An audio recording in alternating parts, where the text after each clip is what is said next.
Bab 36. Author bingung mau ngasih judul apa. POV Author. Hari berikutnya, Nadine menghentikan mobilnya di depan sebuah sekolah dasar swasta. Kemudian ia mengambil tanda pengenal milik Atta dari tas yang ia geletakkan di samping ia terduduk. Ia mencocokkan kembali alamat sekolah di tanda pengenal dengan alamat yang tertera di depan sekolah yang kini ia singgahi. Benar, ini sekolahnya, gumam Nadine. Kemudian ia melajukan kembali mobilnya untuk masuk ke dalam wilayah sekolah. Memarkirkan di tempat yang seharusnya. Kemudian ia segera turun dari mobilnya tersebut. Ia celingukan melihat di sekitar. Karena suasana sekolah lumayan sepi. Mungkin karena masih jam pelajaran. Tetapi kemudian ia melihat 3 orang bok 4 Haumbelen yang tengah berjalan di koridor. Nadine pun menghampiri mereka. "Hei, Dek!"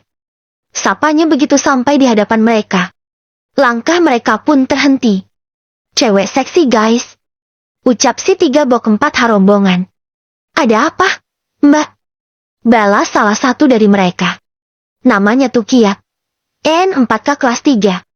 "Aku mau tanya dong." "Tanya apa?" ucap kompakan 3 bok 4H berkulit bersisik dan berbau perengus tersebut. "Sederhanakan 3 akar 5 ditambah 4 akar 5. "Hah?" 3 bok 4H itu tertegun.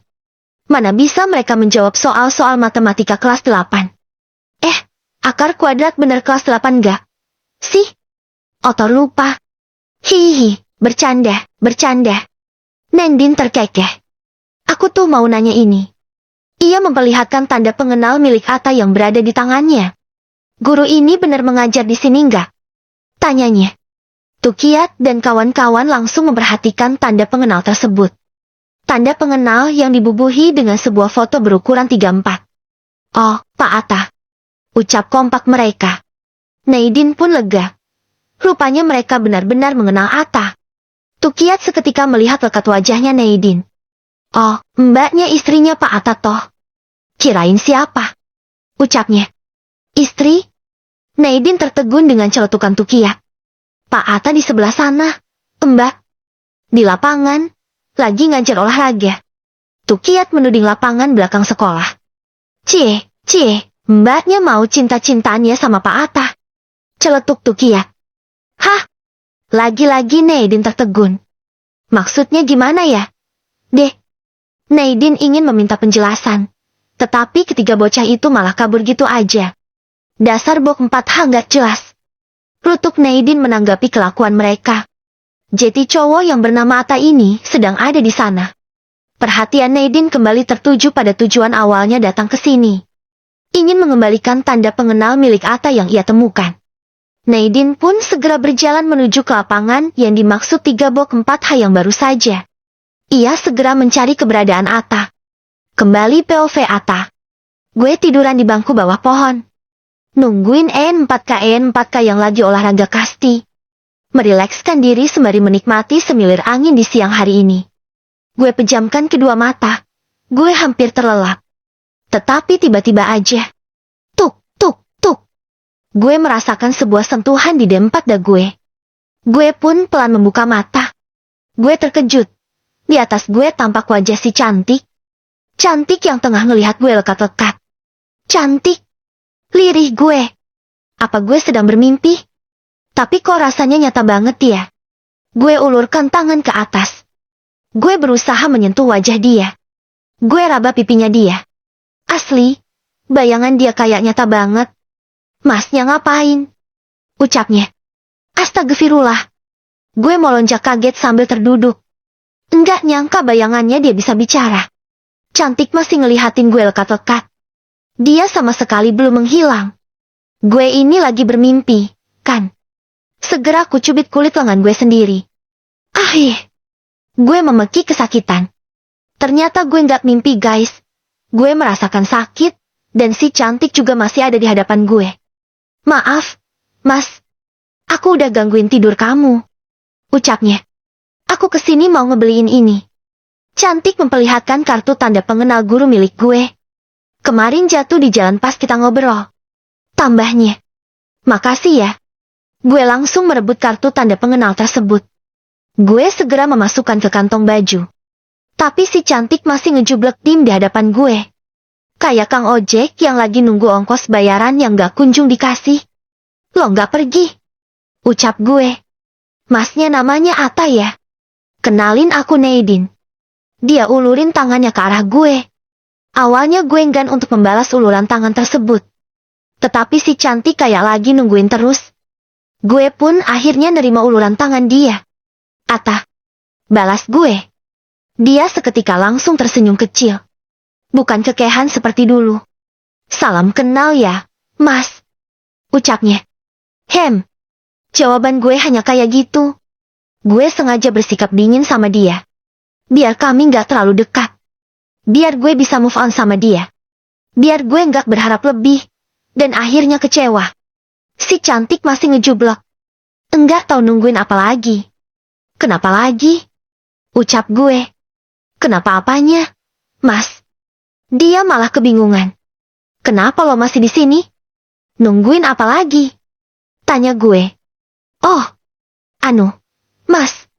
Masnya enggak ada niatan gitu, ngasih aku minum. Haus banget nih, Mas. Hehehe. Dia meraba tenggorokannya. Klek. Gue tertegun. Enggak nyangka dia pas gila sama setelah sadar. Ternyata sama aja. Nih. Buruan pergi. Gue sodorin teh Sri yang gue beli di warung tadi. Dia menerimanya.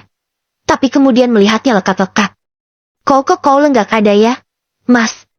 Coca-Cola matamu. Batin gue. Ada.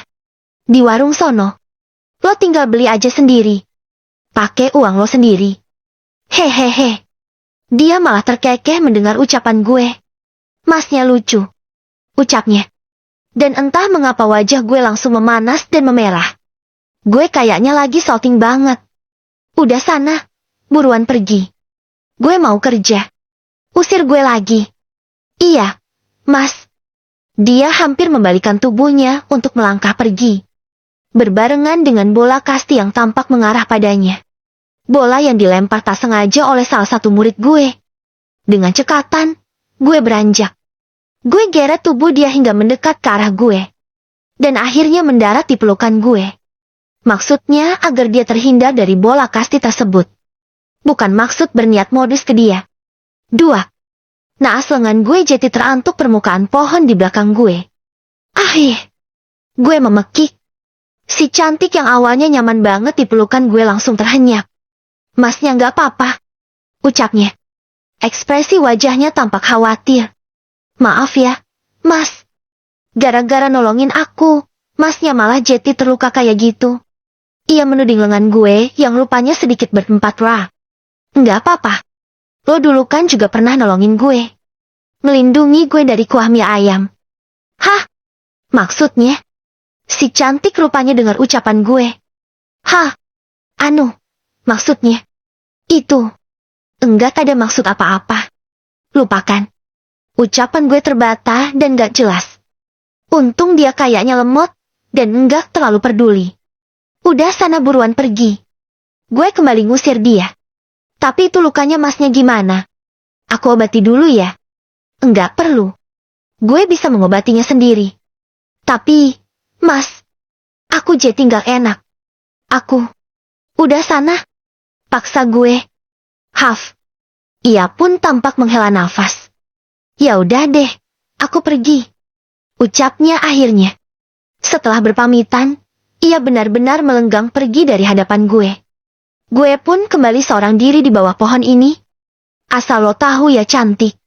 Rasa sakit luka gue ini tuh nggak seberapa dibanding luka di hati gue gara-gara elo.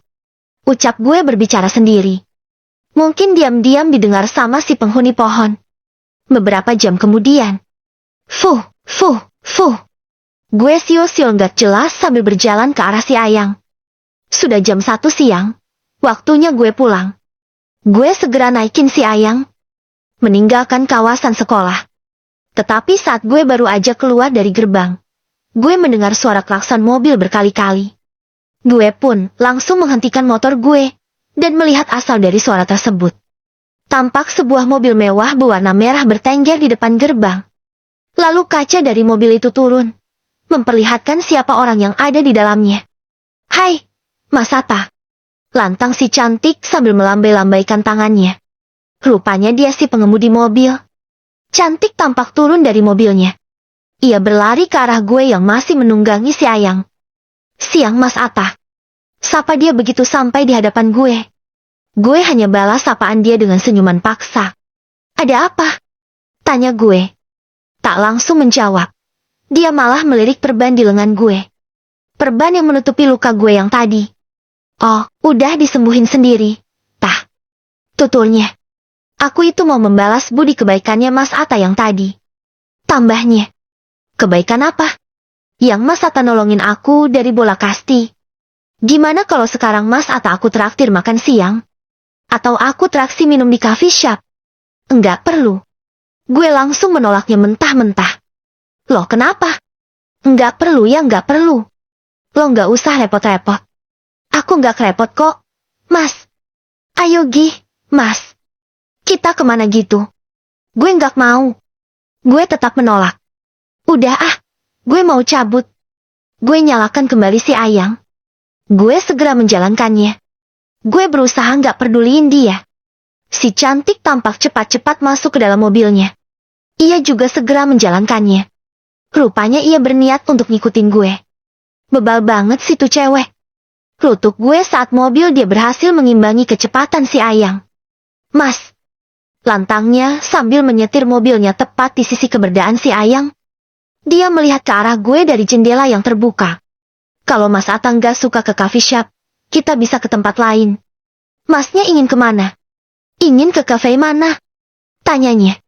Gue nggak pengen kemana-mana. Balas gue dengan suara lantang agar terdengar di telinga dia. Karena suara motor gue berisik banget kayak gibahan tetangga. Mas Atta nggak perlu sungkan. Bilang aja mau makan kemana. Gue bilang, gue nggak pengen kemana-mana. Ke warung mie ayam. Atau ke warung prasmanan yang nasinya gratis.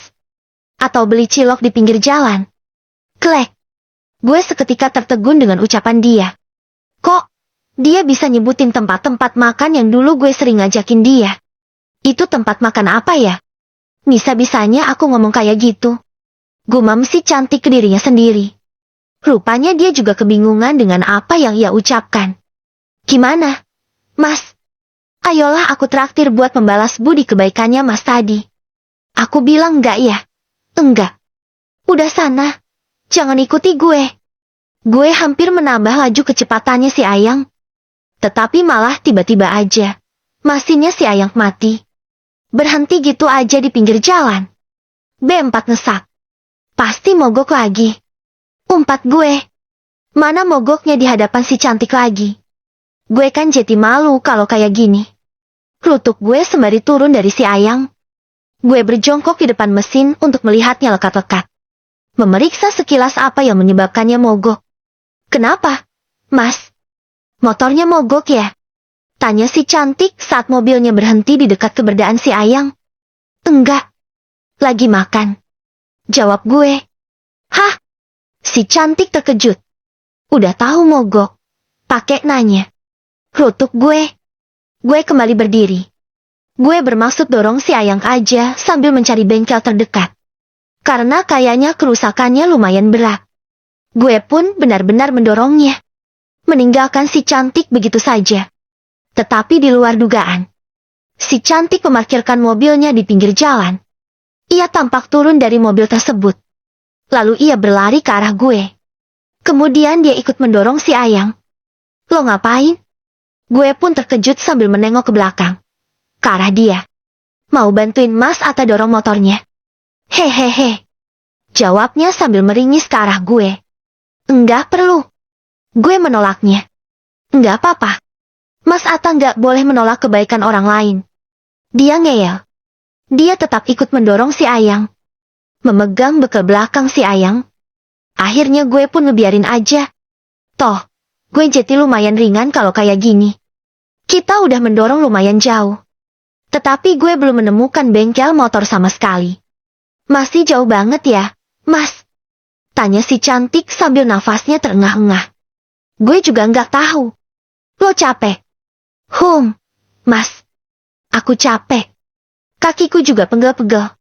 Aku nggak terbiasa jalan jauh. ucapnya. Gue pun melirik ke kedua kakinya. Dia yang rupanya pakai sepatu high heels super tinggi. Ya udah, lo nggak usah ikut dorong lagi motor gue. Lo balik aja ke mobil lo. Balik ke mobil? Tapi kan mobil aku udah jauh di sana, Mas. Lagian aku takut kalau jalan sendirian ke sana. Aku takut ada orang jahat. Aku kan cantik, takut di not empati. Hehehe. Lebay. Rutuk gue. Gue segera berhenti. Lalu, naik. Gih. Titah gue. Hah? Naik? Naik kemana, Mas? Cantik kebingungan. Naikin badan gue. Encot-encotin gue. Hah? Si cantik terkejut. Ia naik ke atas motor. Lah. Kemana lagi? Naik ke sini. Si cantik meraba joknya si Ayang. Kan? Motornya lagi mogok. Mas. Lo naik. Sambil gue dorong. Hah? Masnya serius? Serius lah. Katanya lo capek. Tapi aku nggak enak sama masnya. Udah nggak apa-apa.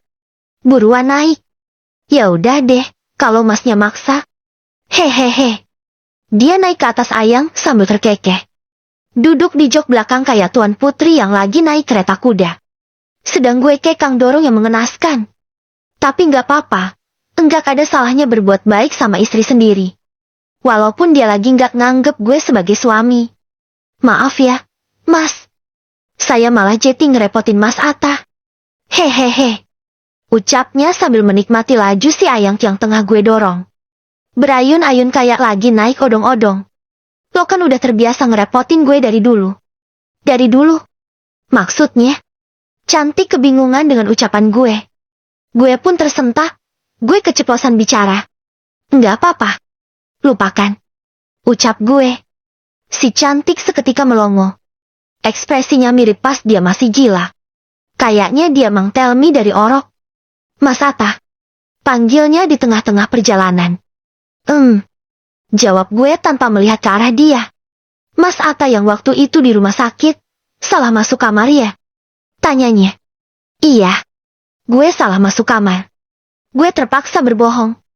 Mas Atta waktu itu lagi nengokin siapa? Istri. Oh, Mas Atta udah punya istri. Dia terkejut. Iya. Udah. Jangan-jangan kalau istri Mas Atta lihat kita barengan kayak gini, antara dia cemburu. Enggak. Dia enggak akan cemburu. Kenapa? Si cantik kepo banget. Dia enggak akan mungkin melihat. Kenapa enggak mungkin melihat? Dia udah pergi. Pergi? Maksudnya meninggal? Bukan. Tapi dia udah pergi sama cowok lain. Oh, ceritanya Mas Atta dicampakan toh. Mau on the way jadi duda. Hehehe. Dia terkekeh. Kayaknya dia lagi ngejekin gue. Tenang aja, Mas Atta. Cari cewek lain. Mas Atta harus move on. Pasti banyak yang suka sama Mas Atta. Mas Atta kan cakep. Mas Atta kan? Heh. Lo bisa nggak sih manggil gue jangan pakai Mas. Gue tuh jadi berasa kayak tukang cilok tau nggak sih? Gue hentikan ucapan dia. Terus aku mesti manggil Mas Atta apa? Lee Min Ho. Hah? Dia terkejut. Ya Atta lah. Nama gue kan Atta. Oke, Mas Atta. Maksudnya Atta. Sip. Timpal gue. Mas. Panggil dia lagi. Gue lagi-lagi menimpalinya tanpa menengok ke arah dia. Minta nomor teleponnya Mas Atta dong. Ucap dia sambil mengambil handphone dari saku bajunya. Enggak. Tolak gue mentah-mentah. Kok gitu? Aku kan cuma sekedar pengen tahu nomornya Mas Atta. Enggak ada maksud apa-apa. Kok? Dia terdengar memelas. Sedang gue hanya terdiam. Ya sudah kalau nggak boleh. Dia hampir memasukkan kembali HP-nya. Tapi kemudian 082136XX. Gue akhirnya menyebutkan nomor HP gue. Biasa, karena gue orangnya nggak tegaan. Dia langsung semangat mencatat nomor tersebut di handphonenya. Bem, bem, bem. Terdengar suara mobil yang melaju ke arah kami berdua. Mobil sport mewah yang kemudian jendelanya tampak bergerak ke bawah. Sayang. Lantang si pengendara mobil tersebut. Rupanya dia Aldon, tunangan si cantik. Gue pun segera berhenti mendorong si Ayang. Aldon. Cantik tampak terkejut melihat laki-laki tersebut. Kok kamu bisa ada di sini? Tanyanya. Tadi aku nggak sengaja lewat jalan sana. Terus aku melihat mobil kamu di pinggir jalan. Tapi kamunya nggak ada. Ya udah, aku ikutin aja jalan ini. Terang Aldon. Kamu lagi ngapain? Dia gantian bertanya ke si cantik. Aku lagi bantuin masnya ini dorong motornya. Jawab si cantik. Bantuin dorong? Kok, kamu malah naik ke motornya? Aldon terheran. Habisnya di tengah jalan aku kecapekan. Mau kembali ke mobil, aku takut jalan sendirian. Hehe. Si cantik terkekeh dengan kegoblokannya sendiri. Ya udah, yuk masuk ke mobilku. Ajak Aldon. Tapi aku kan masih harus. Udah sana pergi. Gue memotong ucapan si cantik. Terus mas atau gimana? Gumam si cantik. Ya enggak gimana-gimana. Lo kan dari tadi nggak bantu. Malah nyusahin gue. Ucap gue sedikit ketus ke dia. Dia tampak cemberut. Tetapi kemudian, ia segera turun dari si Ayang. Ya sudah, mas. Aku tinggal ya. Pamitnya. Ia pun segera masuk ke dalam mobil Aldon. Mobil itu pun segera melaju pergi ninggalin gue. Kenapa dia masih manggil gue, mas? Dasar cewek bebal. Rutuk gue sembari melanjutkan kegiatan gue mendorong si Ayang. Tetapi kemudian, gue merasakan sesuatu. Sial. Kenapa mata gue berair? Satu, Nenegrem. Gue mengumpati diri sendiri. POV Author. Kamu pulangnya aku antar aja. Nanti mobil kamu biar diambil supir. Ucap Aldon sembari mengemudikan mobilnya. Oke. Naidin mengiyakan. Tapi aku bosan kalau langsung pulang ke rumah. Aku kan di rumah nggak ada kegiatan. Ucapnya.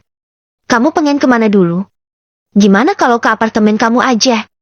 Ngapain ke apartemenku? Ya enggak ngapa-ngapain. Aku kangen ke tempat kamu. Aku kayak udah lama banget enggak ke sana. Ya udah sekarang kita ke sana. Aldon setuju dengan permintaan Naidin. Ia pun segera melajukan mobilnya ke arah di mana kawasan apartemennya berada. Sebuah apartemen mewah yang sudah 3 tahun ia tinggali seorang diri. Selang beberapa menit mereka pun akhirnya sampai. Mobil terparkir di basemen apartemen. Mereka segera turun. Dan segera naik ke lantai 7, di mana unit apartemen Aldon berada. Setelah sampai, Aldon segera menekan tombol password di pintu apartemennya. Pintu pun seketika terbuka. Mereka langsung masuk ke dalam. Tetapi kemudian, kamu baru pulang. Tampak sosok More muncul dari ruangan belakang. Naidin pun seketika melihat keberadaannya. Ia sangat terkejut.